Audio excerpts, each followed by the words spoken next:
존경하는 국민의힘 의원 여러분, 마음이 무겁지 않으십니까?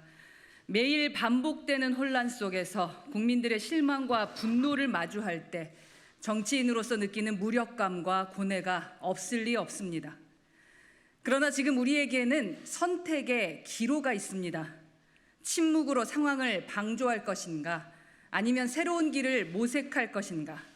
우리는 과거의 관습에 묶이지 않고 앞으로 나아가야 합니다.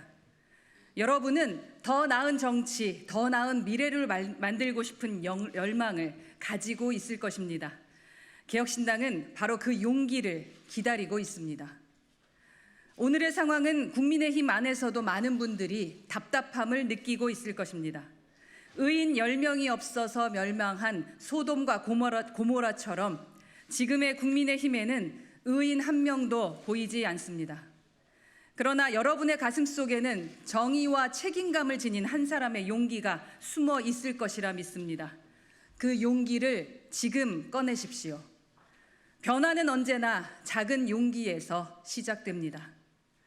하지만 이제는 침묵과 방관의 시간은 끝났습니다. 대통령이 국회 개원식에 이어 시정연설마저 총리에게 맡겼습니다. 이는 국민에 대한 무례이자 대통령으로서의 책무를 포기한 선언입니다. 국민은 더 이상 이런 무책임한 태도를 용납하지 않을 것입니다. 오늘 개혁신당은 다음의 요구를 분명히 합니다. 첫째, 내각 총사퇴를 촉구합니다. 현재 내각은 대통령의 방패막이 역할에 그치고 있습니다. 이는 국민의 신뢰를 배신하는 행위입니다. 내각이 전면 사퇴하여 국정 쇄신의 단호한 의지를 보이십시오. 둘째, 대통령은 직접 사과해야 합니다. 대통령은 숨지 말고 진실을 국민 앞에서 밝혀야 합니다.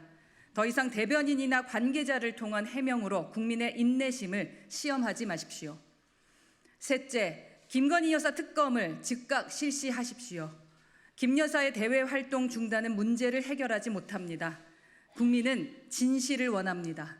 김건희 여사는 수사를 받고 법적 심판을 받아야 합니다. 넷째, 임기 단축 개헌을 제언합니다.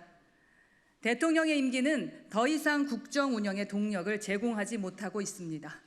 임기 단축 개헌으로 새로운 공화국을 준비하는 것이 윤석열 대통령이 역사 앞에 이행할 마지막 의무입니다.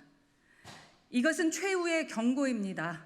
개혁신당은 장외투쟁을 선호하지 않지만 정부가 특단의 조치를 취하지 않는다면 국민의 분노를 대변할 것입니다. 또다시 대통령 탄핵의 비극을 초래할 수는 없습니다.